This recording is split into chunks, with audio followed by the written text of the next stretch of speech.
Segundo Crônicas, capítulo 5, versículo 1, diz assim: Assim se acabou toda a obra que Salomão fez para a casa do Senhor. Então trouxe Salomão as coisas consagradas de Davi, seu pai, a prata, o ouro e todos os utensílios, e pô-los entre os tesouros da casa de Deus. Versículo 2.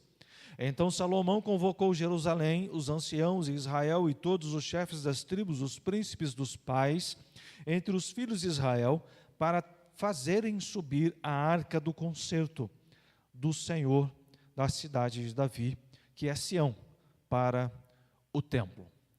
O povo andava caminhando pelo deserto, então a arca do Senhor, ela andava de tabernáculo em tabernáculo.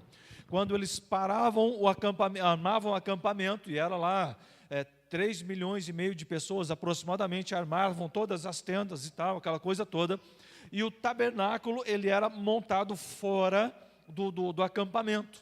Lá no começo, encabeçando o acampamento, era montado o tabernáculo, onde a arca do Senhor. Um belo dia, Davi, então, depois que cessaram as guerras, havia paz no reino, estava vivendo um momento de tranquilidade. Ele pensou: por que eu moro num palácio?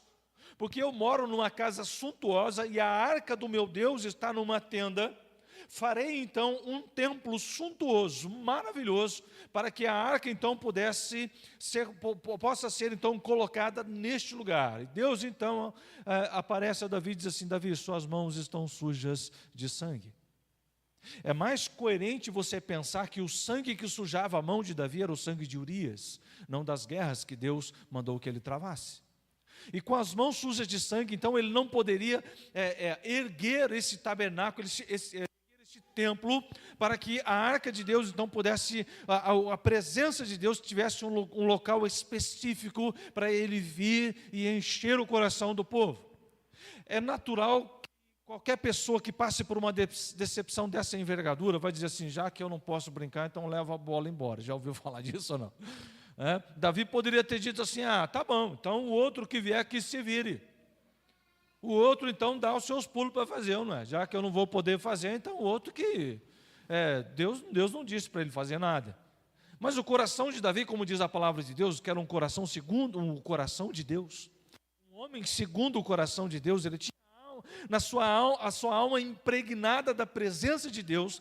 Davi, então, diz assim: já que eu não vou construir, eu vou preparar todo o material. Tudo que for preciso para a construção do templo, eu vou deixar tudo prontinho. Assim o próximo rei, ele vai ter tudo em mãos para o construir. E foi exatamente o que ele fez. Se você começar a ler o início de Crônicas, aí, onde Davi começa então a preparar todo o material, todas as cortadas em tábuas, todas as tábuas no tamanho certo, todo tipo de material, as pedras, o ouro, tudo que foi necessário para a construção do templo, Davi o preparou e deixou no jeito, pronto para que o templo fosse construído. Salomão então assume o reino depois que Davi morre e começa então a construir o templo. E passa-se algumas histórias aí, vão acontecendo algumas coisas interessantes, até chegar nesse ponto aqui, aonde então concluiu-se a obra. Salomão concluiu, o templo era maravilhoso, era suntuoso, era algo assim extraordinário. Mas o templo então acabou de ser construído. O que aconteceu? Ele chama então todo Jerusalém, convocou todo Jerusalém, os anciãos e todo o povo de Israel, os chefes das tribos, os príncipes e os pais os filhos, entre os filhos de Israel, para fazerem subir a arca.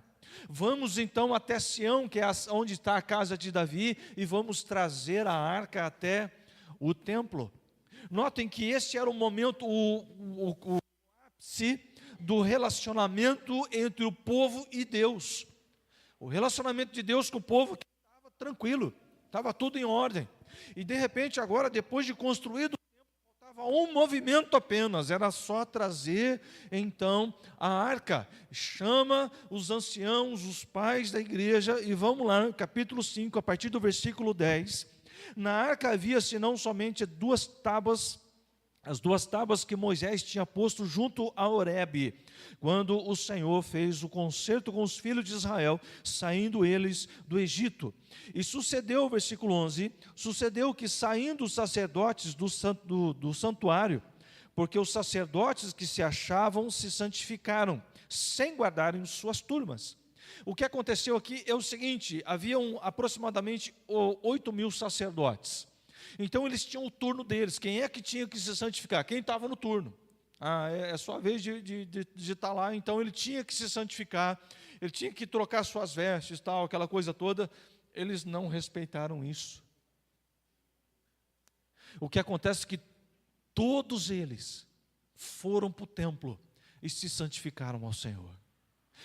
Houve assim um movimento unânime, sem saber quem é que estava na escala, quem não estava todo mundo lá para se consagrar. Então, o que você está fazendo aqui? Não, eu vim para me consagrar, porque a arca está chegando, a presença de Deus está chegando. Então, mas não é seu turno, estou nem aí, eu vim para me consagrar. Eu vim para me consagrar. Nada impedia nenhum dos sacerdotes de estar diante de Deus, de purificar o coração, a alma, e se entregar diante de Deus para que a arca viesse então para o seu lugar. Não estavam se importando, não, vamos lá e vamos nos consagrar. Versículo 12, e quando os levitas cantores de todos eles, isto é, Asaf, Remã, Judutum e os seus filhos e seus irmãos, vestidos de linho fino, com símbolos, com alaúdes e com harpas, estavam em pé para o oriente do altar. E com eles até 120 sacerdotes que tocavam trombetas. E quando eles uniformemente tocavam as trombetas e cantavam, para fazerem ouvir uma só voz, bendizendo e louvando ao Senhor. E quando levantaram eles a voz com trombetas e símbolos e outros instrumentos, músicos, para bendizerem ao Senhor, porque era bom, porque a sua benignidade durava para sempre. E então a casa se encheu de uma nuvem, a saber, a casa do Senhor. E não podiam os sacerdotes ter-se em pé para ministrar, por causa da nuvem, porque a glória do Senhor encheu a casa de Deus. Aleluia! Aleluia! Este era o momento, um ponto alto da celebração. Todo mundo estava lá, quem estava na escala, quem não estava, todo mundo tocando lá. Hosana, Hosana, Hosana ao nosso Deus. Hosana, Hosana, Hosana ao nosso Deus. Aleluia! A glória de Deus encheu aquele lugar. Encheu de tal maneira que diz o texto que os sacerdotes não conseguiam ficar de pé. Eles se prostraram diante da presença do Altíssimo. Diante da presença de Deus, eles caíram com o rosto em terra, e assim com o coração alegre, cantando, adorando, e a presença de Deus encheu cada um daqueles corações. É interessante que o momento em que que antecede o culto, ele tem que ser um momento de preparação. E tem que ser um momento de preparação. Nós precisamos nos preparar para o culto, orando a Deus, dizendo: Deus, me abençoe com a tua presença. Eu quero ser vaso do Senhor, e por mais que eu seja um vaso pequeno, que o Senhor possa encher, de maneira que eu vá transbordar da tua presença, e o meu irmão que estiver à minha direita, a minha irmã que estiver à minha esquerda, possa ser tocado pelo Senhor. Oh, aleluia! Você orou assim antes de vir para o culto? É isso que nós fazemos. Bem, vamos logo, está dando uma hora, daqui a pouco o pastor vai pegar no meu pé. Tem ação, não é? Vamos logo, está na hora de ir, desliga essa televisão. Vamos para o culto, porque hoje é domingo. E amanhã é segunda. Quando é que nós nos preparamos para adorar a Deus e adorá-lo em espírito e em verdade. Porque se cada um de nós aqui tivesse consagrado o coração a Deus, qual era a possibilidade de Deus encher este lugar? Se nós nos preparamos para adorar a Deus, qual é a possibilidade de Deus encher este lugar com a presença dEle? Deus é bom, e a sua misericórdia é eterna. Mas Deus olha para nós, não só para aquilo que nós fazemos, mas o que é que nos leva a fazer o que nós fazemos. Não adianta nada vir para a igreja, fazer tudo certinho dentro da igreja. Quando você pisa para fora do portão da igreja, você se transforma como se fosse uma outra pessoa. Isso não está certo. Isso não faz parte de um coração adorador.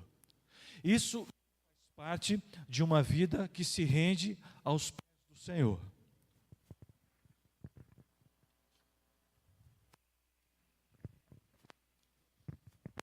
Ok. Não faz parte do comportamento de uma vida que se rende de fato aos pés do Senhor. Esse povo preparou, lembre-se que eles construíram o templo. Eles construíram o templo. Não era assim, eles construíram e fabricaram, os ourives fizeram tudo que tinha que fazer, de enfeite e tal, aquela coisa toda. Os pedreiros assentaram todas as pedras e fizeram o chão, os carpinteiros foram lá e fizeram a cobertura e colocaram as telhas. Já viu a quantidade de pessoas para fazer isso? O templo ele é enorme, ele é muito grande. Deixa eu falar para você, tinham 8.000 sacerdotes, e cabia os sacerdotes mais o povo lá dentro. Imagina o tamanho desse trem. É grande demais. É suntuoso. É algo assim extremamente maravilhoso. Todo mundo se dedicou e todos trabalharam com dedicação, com amor, com afinco, para que a obra do Senhor fosse concluída. E quando chegou o momento, todos se consagraram. Todos desceram até Sião, aquela multidão. Então trouxeram a arca, e trazendo a arca, adorando a Deus, louvando o nome de Deus. E quando chegaram lá no templo, colocaram a arca no seu devido lugar, no santíssimo lugar. E aí todo o povo veio e começou.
Muito bem. O templo. Todos eles estavam, então, adorando a Deus com o coração aberto diante de Deus. E nós temos a mesma incumbência. Vá comigo para capítulo 6, versículo 40. É um momento onde Salomão agora está... Lembre-se que lá era só para trazer a arca. Eles só trouxeram a arca. Aí se você pegar e ler o capítulo 6, você vai ver que até o versículo 11, Abraão abençoa o povo e dá graças ao Deus de Israel. A partir do versículo 12 até o versículo 42 é a oração que Salomão faz. Versículo 40, agora pois, ó meu Deus, estejam os teus olhos abertos e os teus ouvidos atentos à oração deste lugar. Levanta-te, pois, agora, Senhor Deus, e entra para o teu repouso, tu e a arca da tua fortaleza, e os teus sacerdotes, ó Senhor Deus, sejam vestidos de salvação, e os teus santos se alegrem do Senhor. Ah, Senhor Deus, não faças virar o rosto do teu ungido. Lembra-te das misericórdias de Davi, teu servo. Capítulo 7. E acabando Salomão de orar, desceu fogo do céu e consumiu o holocausto e os sacrifícios, e a glória do Senhor encheu a casa. Eles haviam sacrificado bois e ovelhas. Eram 120 mil bois. Foram é churrasco pra caramba. 120 mil bois. E tem mais um tanto de ovelha aí. Não vou procurar agora para não. Mais um tanto de ovelha. Isso tudo estava sacrificado e posto. Quando Salomão faz essa oração, desceu fogo do céu e consumiu todo esse holocausto. E a casa encheu-se da glória do Senhor. É interessante que esse lugar onde estava a arca é o Santíssimo Lugar. O templo foi destruído. Um segundo templo foi erigido, mas esse segundo templo, ele não tinha o consentimento, Deus não pediu para fazer. Deus não consentiu que ele fosse feito, mas ele foi construído da mesma maneira. E é curioso que o Santíssimo Lugar, ele tinha um véu com 10 centímetros de espessura que separava do lugar santo, o santo do Santíssimo. Os sacerdotes entravam no lugar santo. Somente o sumo sacerdote podia entrar no Santíssimo Lugar, que é onde estava a arca, que simboliza a presença do Espírito Santo. Isaías, que está entre o primeiro e o segundo templo, vai dizer assim: Deus não habita em templos feitos por mãos humanas. Deus não habita em templos feitos por mãos humanas. E o povo então se dedicou, após as guerras, tal, aquela coisa toda, e construíram o segundo templo, mas não era da vontade de Deus que ele fosse construído. E aconteceram mais uma infinidade de coisas e tal. Jesus então vem e fala ao povo de Israel e mostra o amor de Deus e etc, coisas, detalhes que eu não vou entrar em ênfase neste momento. Mas primeira carta de Paulo aos Coríntios, capítulo 3, no versículo 16, nós vamos entender o que significa o templo do Espírito Santo. Aonde Deus então direciona o seu amor, a sua graça, a restauração da sua presença, tudo aquilo que nós precisamos então atentar para que a glória de Deus ascenda no nosso coração. Capítulo 3 de primeira carta de Paulo aos Coríntios, versículo 16.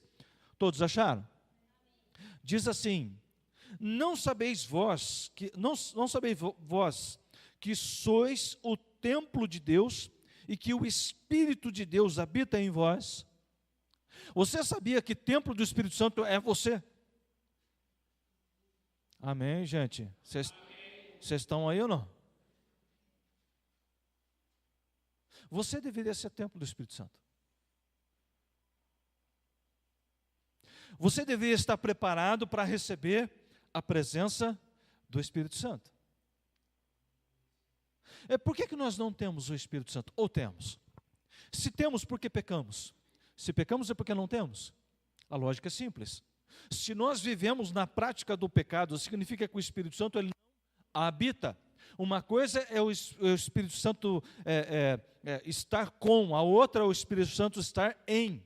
Para o Espírito Santo estar em você, é preciso que o seu coração esteja purificado, inteiramente purificado. Como é que nós fazemos isso, pastor? Sem a ajuda do Espírito Santo é impossível.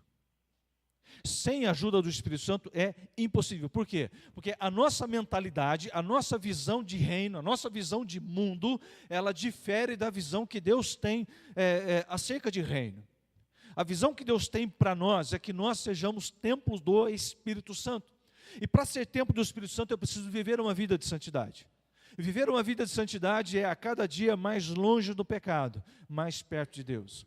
A cada dia mais longe de um comportamento do qual as pessoas olharão para mim e não verão Deus.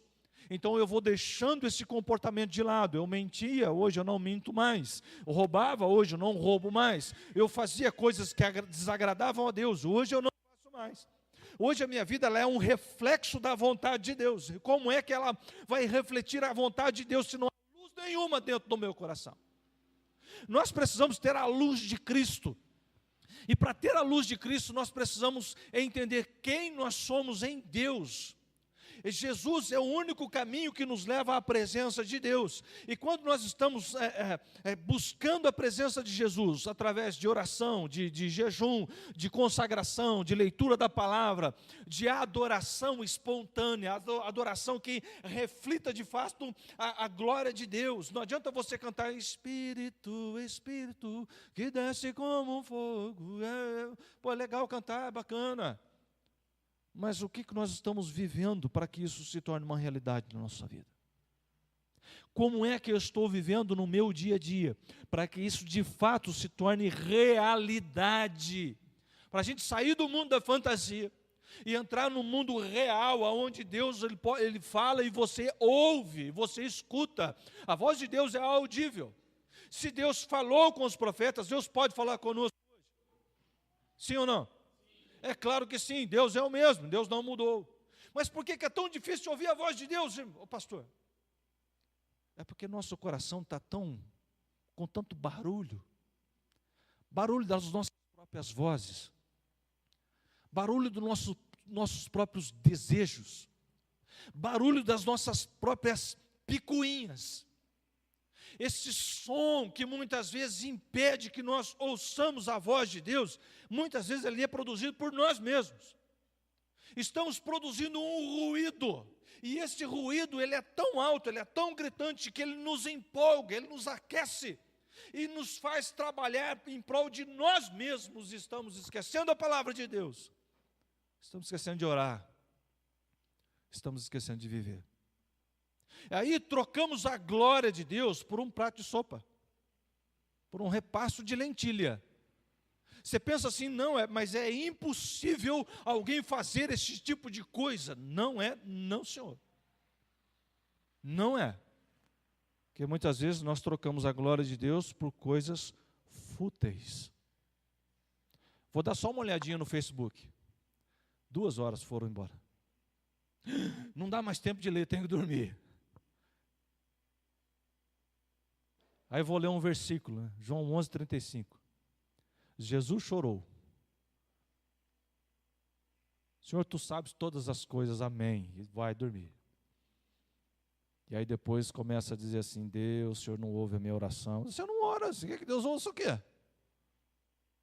Deus, o Senhor não enche o meu coração. Mas você não busca, você quer que eu vou encher você? Que jeito? De que maneira? Volto a repetir, não existe fórmula mágica no Evangelho. Nós não podemos marcar um dia e dizer assim, olha, vai ser o culto de poder, você vem então na sexta-feira, 3 horas da manhã, você vai ser batizado com o Espírito Santo. Isso é mentira, nós não podemos mandar na agenda do Espírito Santo, ele vem quando ele quer, da maneira como ele quer, onde ele quiser. Agora nós podemos marcar uma vigília, sexta-feira, às 3 da manhã, nesse frio.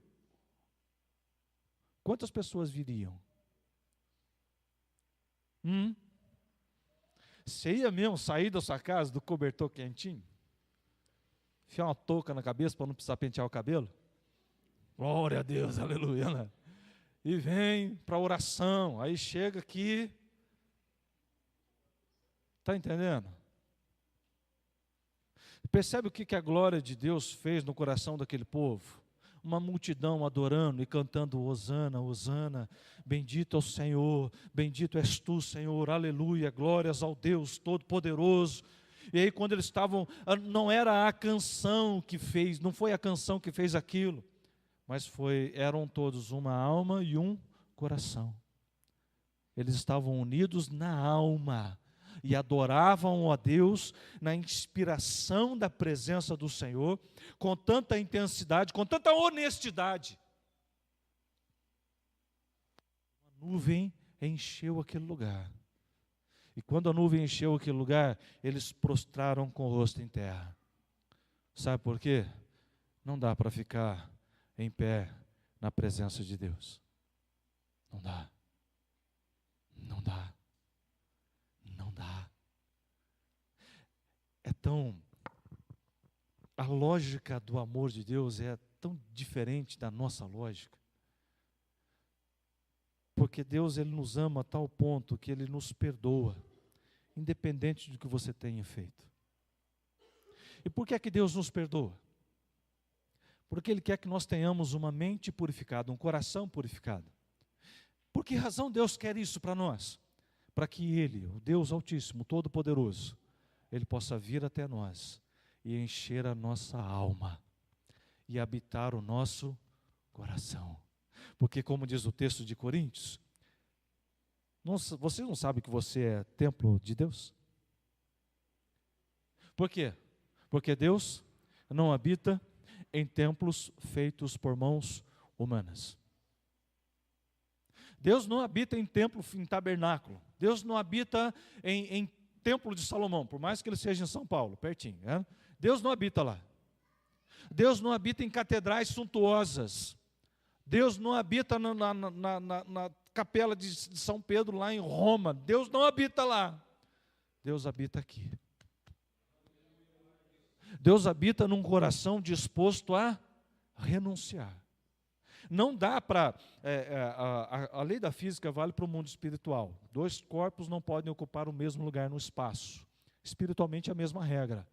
Tanto é que uma pessoa que está possessa de um espírito imundo, que ela é liberta, se ela não colocar, não clamar pela presença do Espírito Santo, o diabo vem de novo e traz outros 7 companheiros pior do que ele.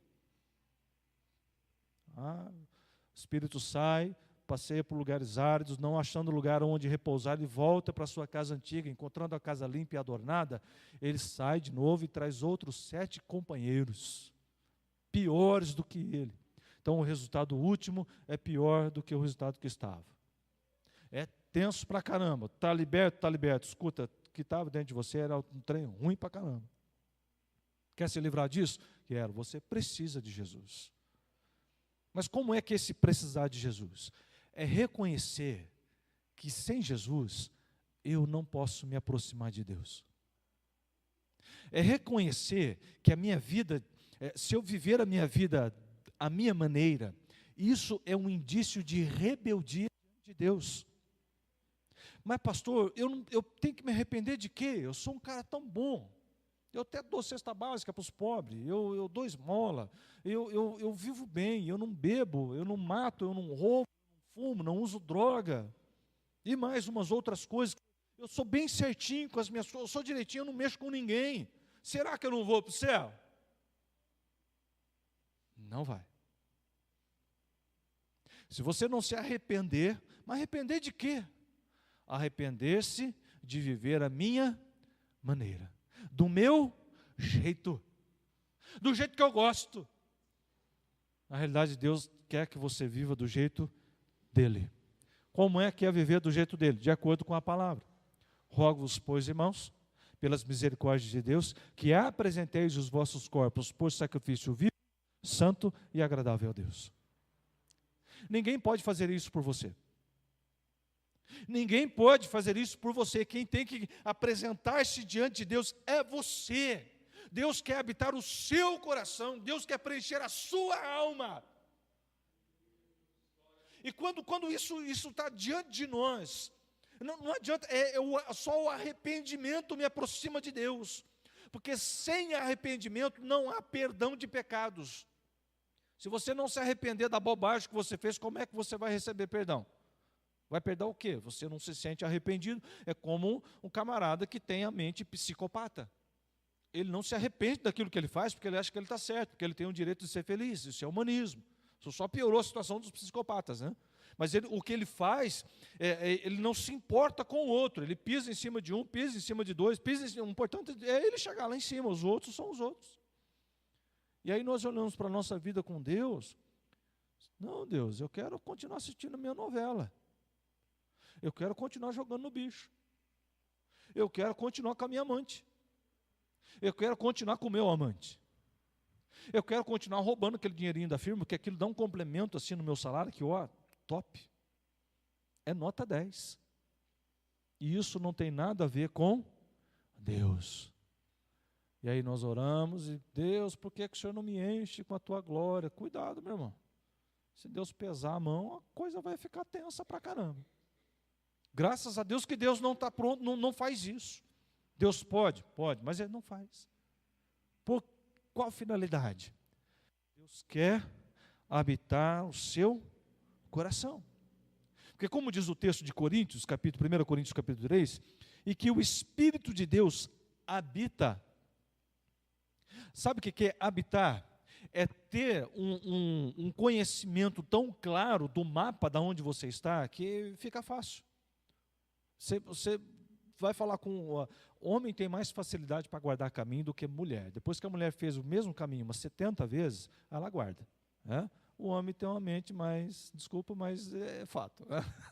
A gente tem uma facilidade. Tem uns meninos que são meio perdidos também, mas é mais fácil mulher se perder do que um homem.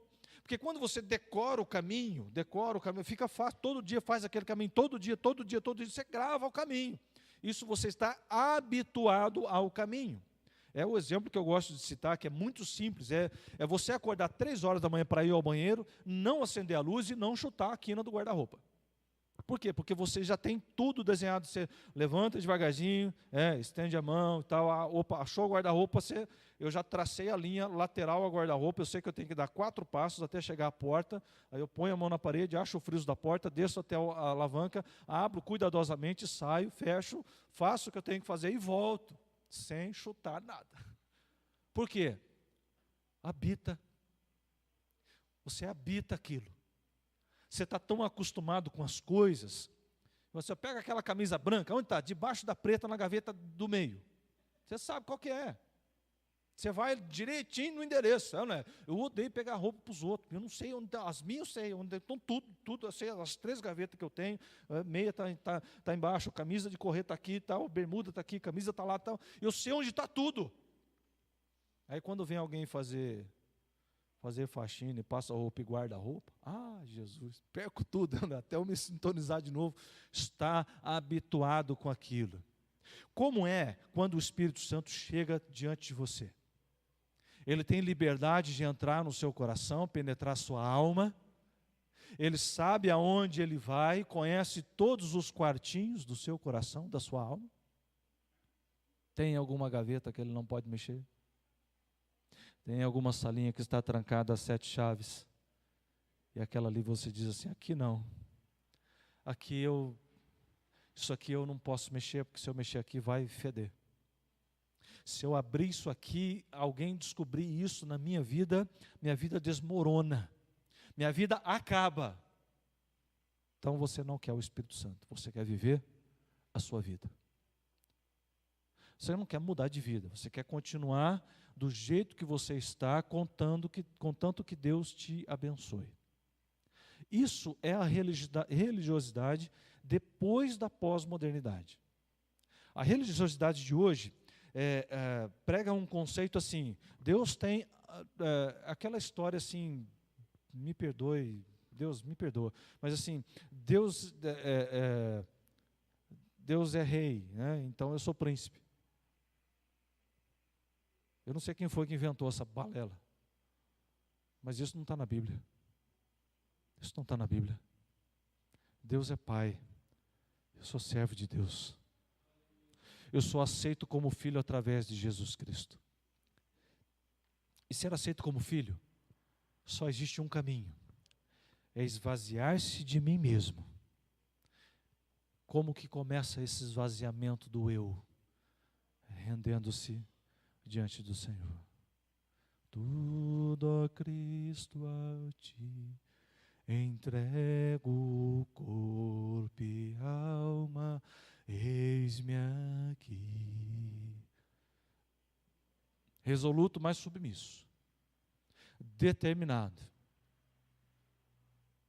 E quando eu estiver diante do Senhor, não existe outra opção, senão nos prostrarmos com o rosto em terra.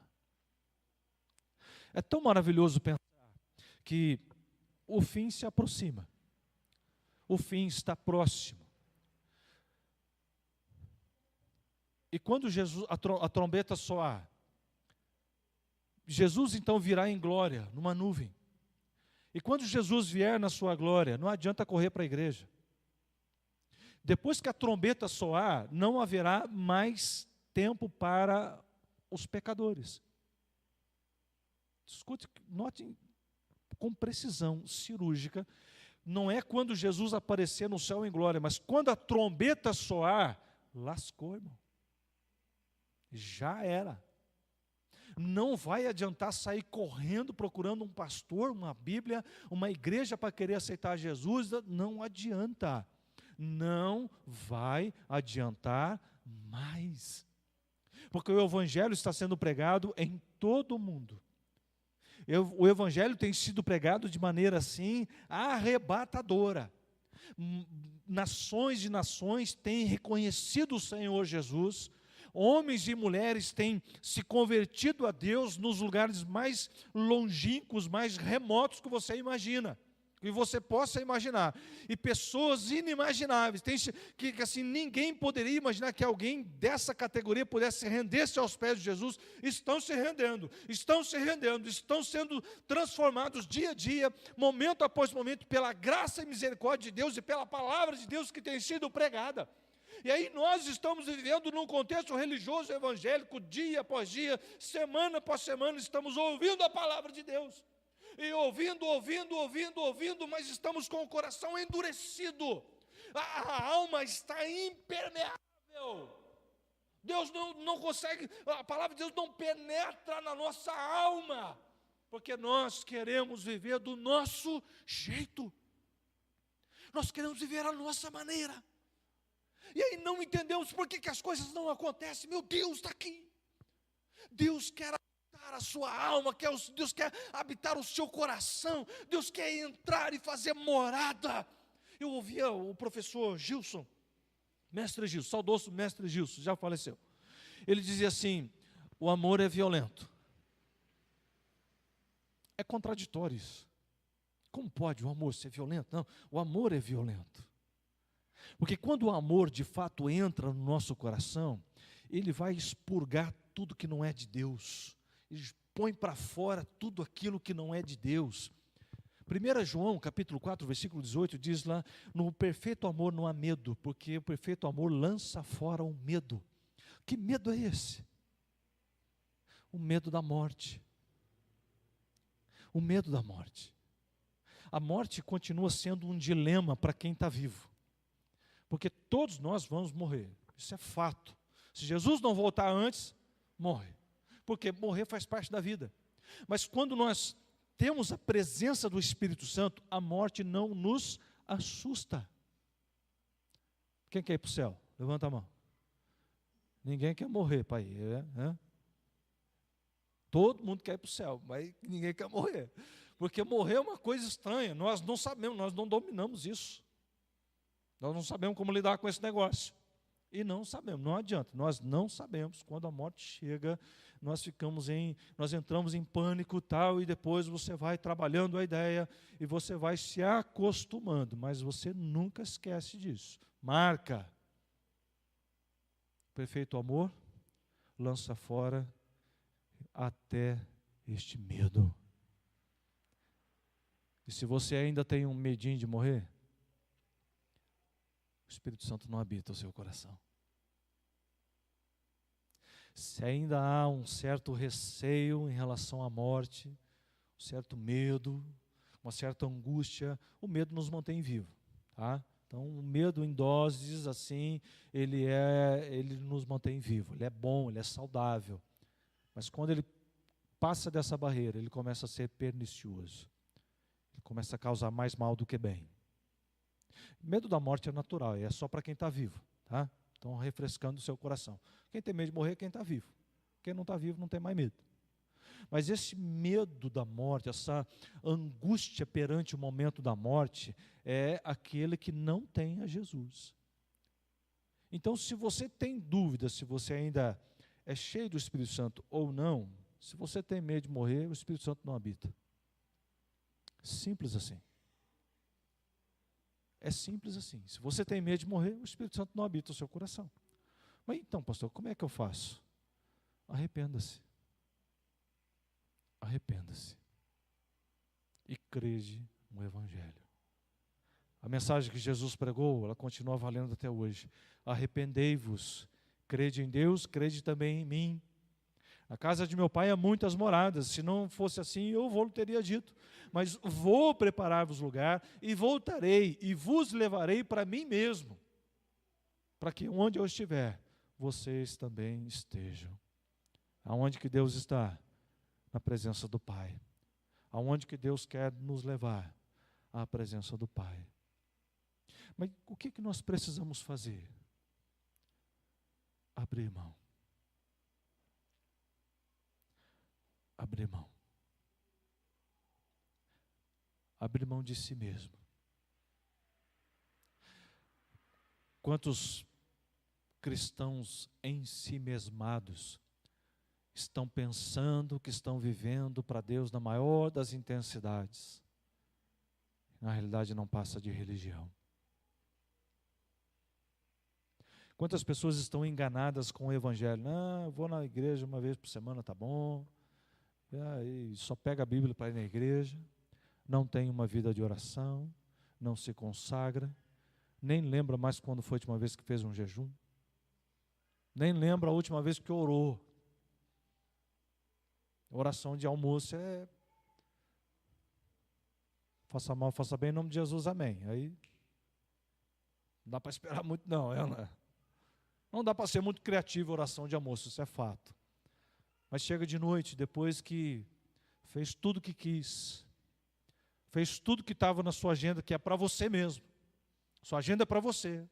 Aí você cumpriu tudo que tinha, chegou de tarde, à noite você chega na cama e diz assim, ah, Deus, Tu sabes todas as coisas, amém.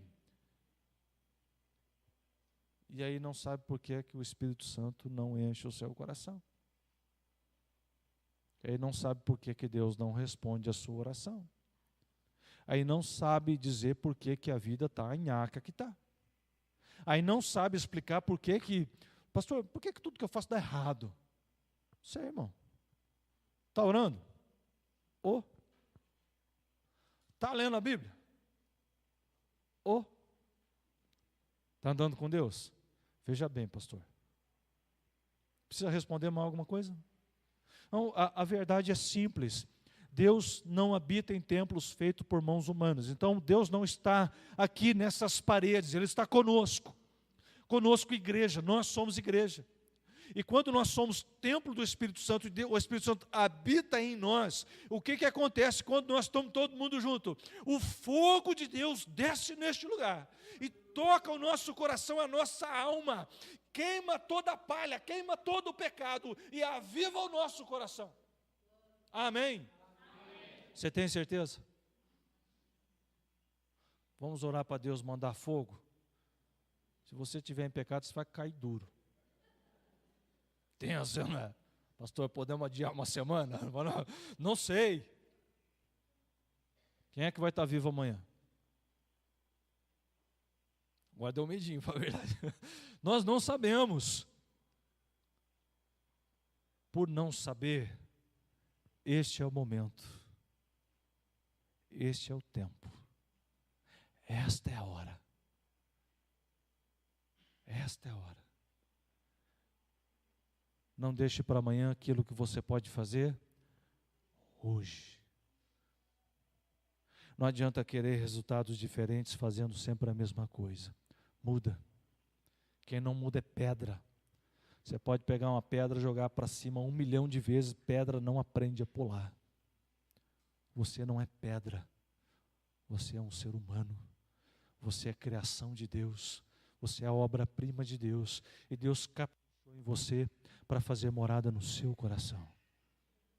Para que através de você, Deus pudesse tocar pessoas, tocar vidas. Porque através de você, vivendo intensamente na presença de Deus, as pessoas olharão para você e verão Deus em você e desejarão servir e engrandecer o nome de Deus.